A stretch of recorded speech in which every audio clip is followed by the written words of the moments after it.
Hi, it's Kirbee Miller and Lillian Beretta. And I am here in her gorgeous kitchen, and we've got some really exciting things that we're gonna go over today.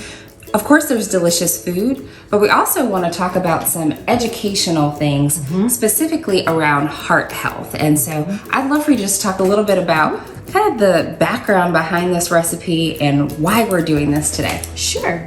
So I am part of an organization called the Joe Beretta Foundation, and we help families that are going through end-stage heart failure.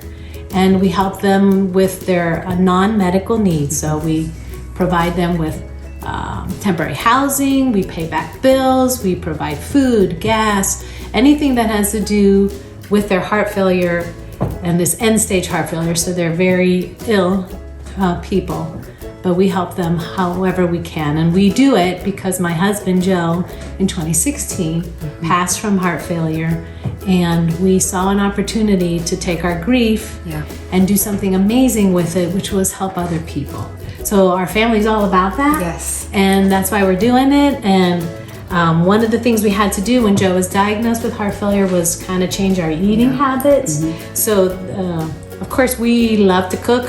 We're Hispanic. I'm Hispanic. I married an Italian, so it's all about food and family. It's a beautiful fusion. Yes, it is. Of food history. And so I love that you brought that up, that when you're faced with this really hard chapter that you went to work and did some research and said, okay, food, as I understand it and through our previous conversations, a cornerstone of your family and connection. So how can we make our recipes still delicious, but then also make sure that they're in line with the care plan?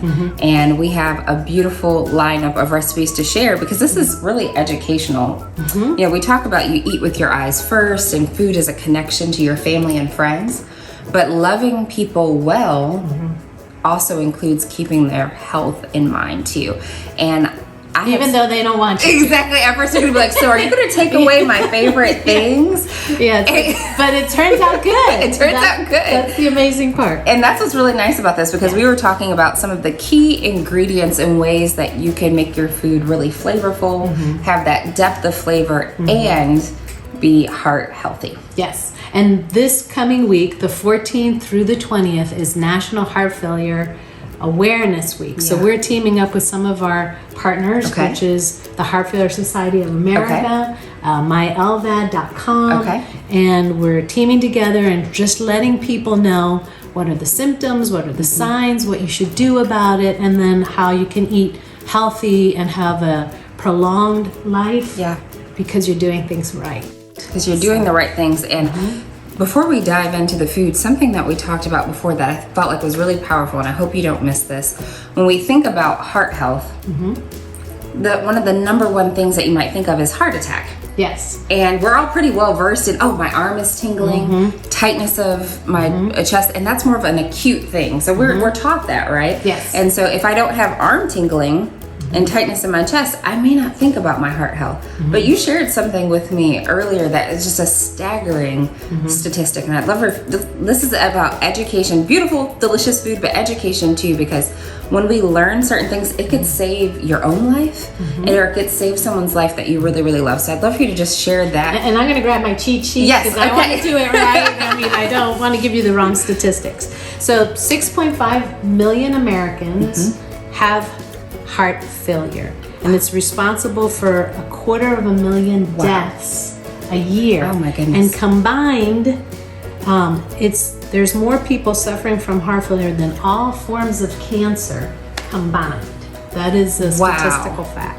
So, and it's not a heart attack. It's when your heart muscle no longer is functioning properly and doesn't have the ability to pump the blood all the way through your system like it needs to. So the symptoms are shortness of breath, fatigue, ankle swelling, and chest congestion.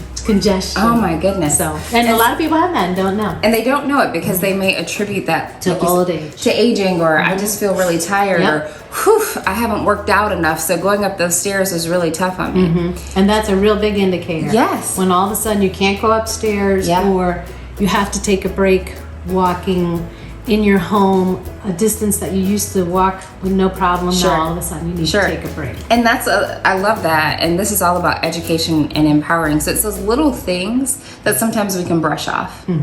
And one thing that I really wanted to make clear, heart attack, yes, know those symptoms and know acutely when you need to get help. But this, the troubling thing for me is this is something that sounds like it can kind of creep in and you can brush off over time. So really just wanted to spend some time educating on the difference between those. Yes. And then when we talk about food, delicious food, there are also some great ways that you can change, little ways that you're either cooking your food and ingredients that you're adding in that can have a cumulative positive effect. So we've talked about if you disregard some of those symptoms, that can have a cumulative unfortunate impact, because once you cross a certain threshold, it may be challenging to recover. Yes. But then on the positive side, there are little things, little steps that you can do to actually really help your own heart health and for those folks that you cook for. That you love. Yes. Yes. So what are we going to make today?